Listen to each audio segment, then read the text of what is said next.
ওরে বাবা, থাম থাম থাম রে বাবা থাম। তুমি বাজাবে গোপাল দাদু? আরে না রে বাবা না, ওই তো একখানার ভেপু, ও আর কি বাজাবো বল দেখি। তুমি কি বাজাবে দাদু? বাজাবো নয়, বাজিয়েছিলাম। বাজিয়েছিলে? কি বাজিয়েছিলে? শিঙে। শিঙে? শিঙে।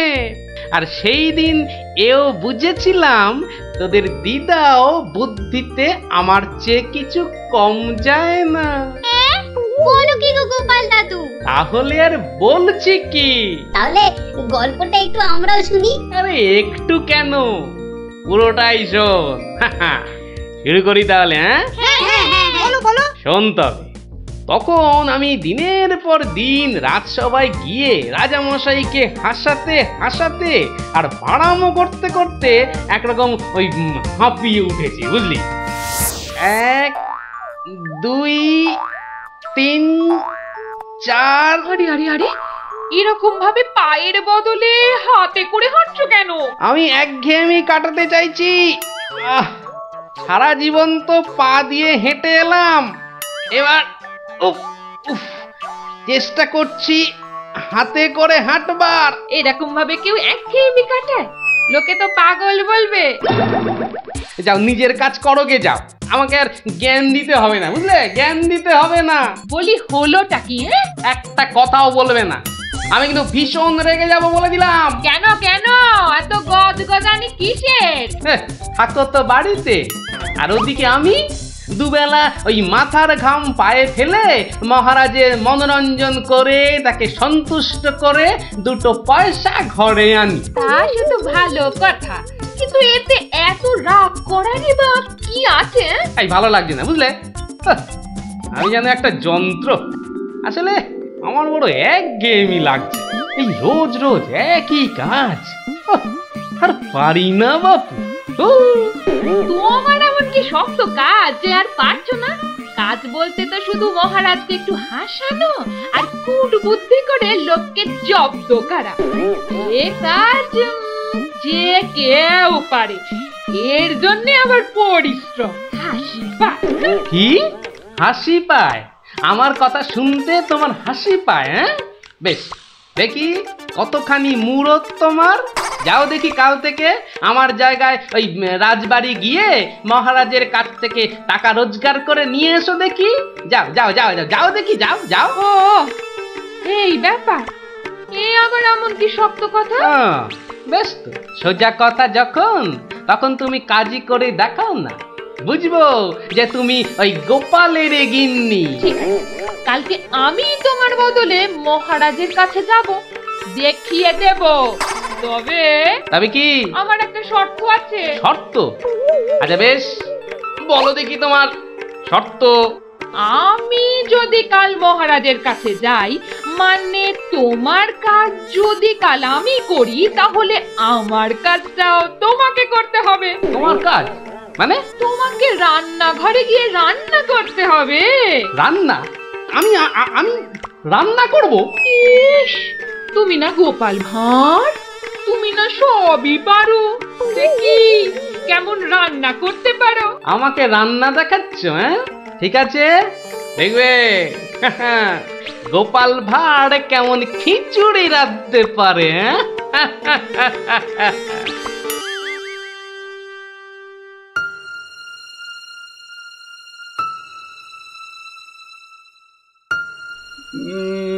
আজ গোপাল এত দেরি করছে কেন? কিছু কি খবর জানেন মহামন্ত্রী? আজ্ঞে না মহারাজ, আপনিও যেখানে আমিও সেখানে, কিছুই বুঝতে পারছি না। আগে বর্ষাকাল তো, বোধহয় খিচুড়ি খেয়ে পেট খারাপ করেছে। সকালবেলার কাজটা হয়তো একটু বেশি রকম হচ্ছে, যা পেটুক লোক। যা বলেছো। হয়তো এখন খাটে শুয়ে ওই পেটে তেল জল মালিশ করছে।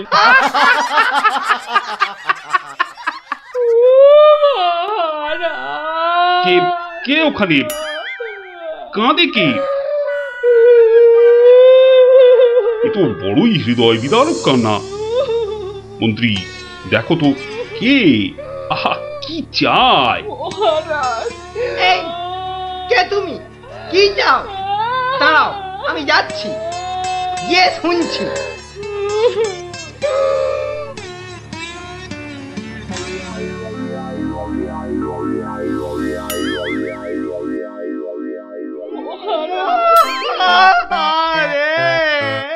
আরে মন্ত্রী মশাইয়ের কি হলো?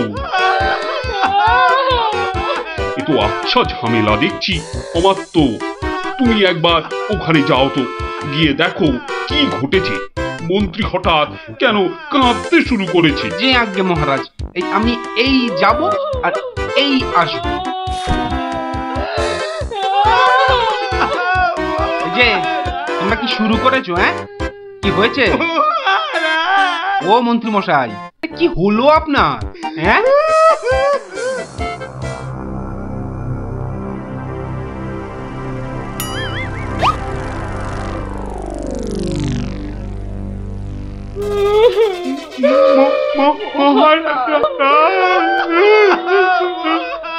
আরে এ কি বিপদ! এ তো আমার তো কাঁদে যে। আরে হলোটা কি? গোপাল, গোপালের কি হয়েছে? মহারাজ, আমি গোপালের বউ। গোপাল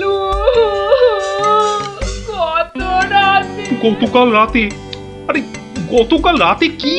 গতকাল রাতে গোপাল শিঙে ফুকেছে। শিঙে ফুকেছে? মানে কি বলতে চাইছো? হ্যাঁ, গোপাল শিঙে ফুঁকেছে মানে মানে গোপাল মারা গিয়েছে। কি খবর শোনালে? এই তো গতকালই গোপালকে দেখেছি জলজ্যান্ত। হায় আমার গোপাল, আমি এখন কি করি? কোথায় যাই? কার কাছে দুটো টাকার জন্য হাত পাতি? দুঃখ করো না, দুঃখ করো না। সবই বিধির নিষ্ঠুর বিধান। তিনি কখন যে কারে রাখেন আর কারেই বা নিয়ে যান কেউ জানে না, কেউ আমি জানে এখন না। কি করব মহারাজ? গোপাল তো আমারও একজন পরমাত্মীয়ের মতো ছিল। আজ ও চলে যেতে আমার বুকের ভিতরটা যে কিরকম হু হু করে উঠছে তা তোমাকে কি করে বোঝাই বলো। আর আমার কর্তব্য আমাকে ভালোভাবে করতে হবে। মন্ত্রী, বলুন মহারাজ। এবার গোপালের শ্রাদ্ধ শান্তির জোগাড় ভালোভাবে করে দিতে হবে। আপনি কিচ্ছু চিন্তা করবেন না, সব দায়িত্ব আমার আমার। মন্ত্রী, ভাঁড় বউ যা চাইছে তাই দিয়ে দাও, ওকে আর কষ্ট দিও না, আমার ভালো লাগছে না। এই নাও 1000 টাকা। ওটা 1000 মোহর? এতে কি হবে মহারাজ? আমার ইচ্ছে ছিল বৃষোৎসর্গ করার, বাঙালি ভোজন করার, বস্ত্র বিতরণ করার, আরো কত কি। আর কেঁদো না, তোমার কান্না দেখে এবার যে আমারই কান্না এসে যাচ্ছে। তুমি বরং এক কাজ করো, যদি এই টাকায় না হয় তাহলে আর অন্য আরেকজনকে পাঠিয়ে দিও, আমি তার হাতে আরো টাকা দিয়ে দেব, তোমাকে আর কষ্ট করে আসতে হবে না। সবই আপনার দয়া মহারাজ। 1 2 3 4 5 6 7 8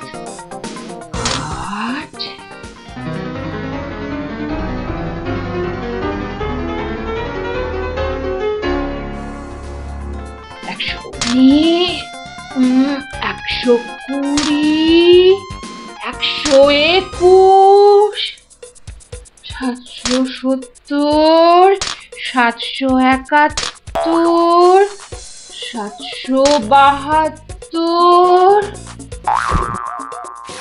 997 998 999। একি একটা মোহর? কম আছে মহারাজ। 1 একটা মোহর এখানে কম আছে। ওকে তাড়াতাড়ি এক মোহর দিয়ে বিদে কর। বাবারে, উফ, এই নাও। প্রণাম ওই মহারাজ, প্রণাম ওই।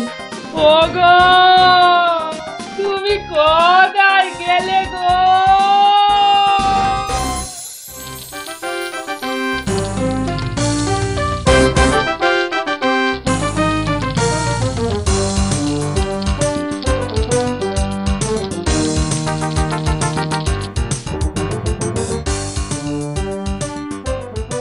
খিচুড়ি রান্নাটা যা হয়েছে না,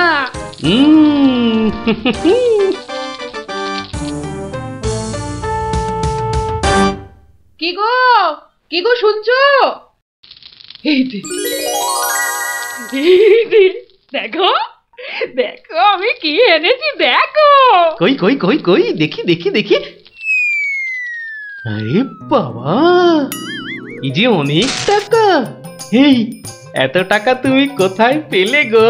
বলেছিলাম না মহারাজকে বোকা বানিয়ে টাকা আনবো। দেখো এমন পেরেছি, দেখো। কি, আর তো কোনো সন্দেহ নেই যে আমি তোমার যোগ্য বউ। তা কি করে এত সব কাণ্ড করলে তুমি? কি বললে মহারাজকে? মহারাজকে বললাম তুমি শিঙে ফুঁকেছো। মহারাজও ভাবলেন যে তুমি মারা গেছো, ভীষণ দুঃখ পেলেন। তারপর আমাকে তোমার শ্রাদ্ধ শান্তির জন্য 1000 মোহর দিলেন। এই না হলে গোপালের গিন্নি। বেশ, এবার তাহলে আমার খেলও দেখে যাও। খেল আবার দেখালে তুমি?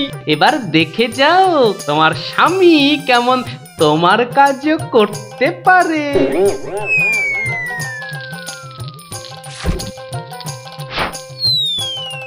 বাবা বাবা বাহ, চমৎকার হয়েছে, বাহ। কি হলো বলো তো মন্ত্রী? গোপালের পারলৌকিক ক্রিয়া ঠিক মতো হচ্ছে কিনা একবার খোঁজ নিয়েছো? মহারাজ, এই ব্যাপারেই খোঁজ নিতে আমি 2জন প্রহরীকে গোপালের বাড়ি পাঠিয়েছিলাম। তারা ফিরে এসে অদ্ভুত সব খবর দিচ্ছে মহারাজ। কি রকম খবর আবার? আগে গোপালের বাড়ির চারিদিকে শ্রাদ্ধ শান্তির কোনো আয়োজন তারা দেখেনি, বরং ভিতর থেকে অদ্ভুত যত শব্দ বেরিয়ে আসছে, সেই শব্দ শুনে তারা ভয় পেয়ে পালিয়ে এসেছে। কিসের শব্দ? ও অনেকটা ঠিক শিঙে ফোঁকার শব্দ মহারাজ। সে কি কথা? গোপালের ঘরে কে শিঙা ফুঁকছে রে বাবা? আমি মহারাজ।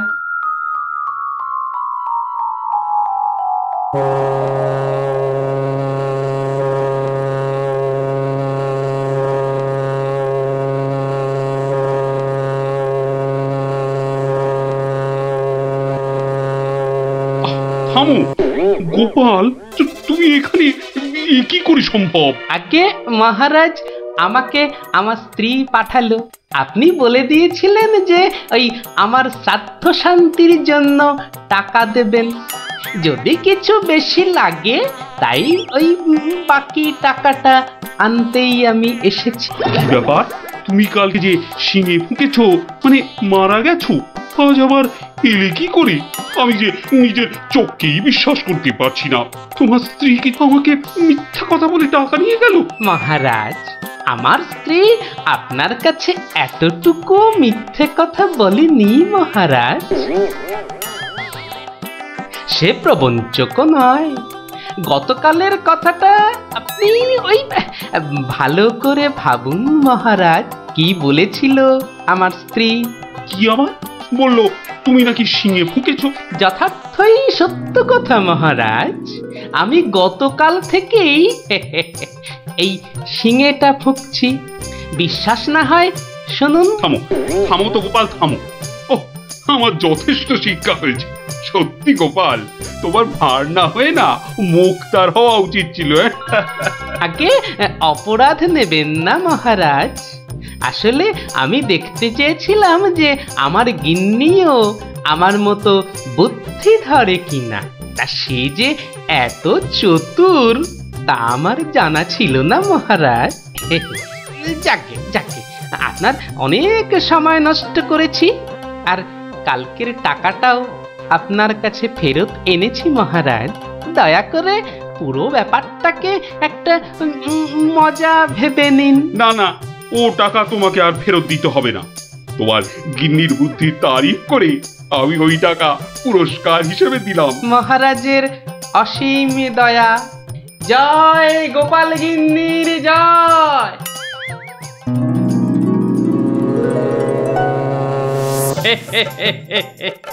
এবার বুঝলি তো, তোদের দিদাও কারো চেয়ে কম যায় না।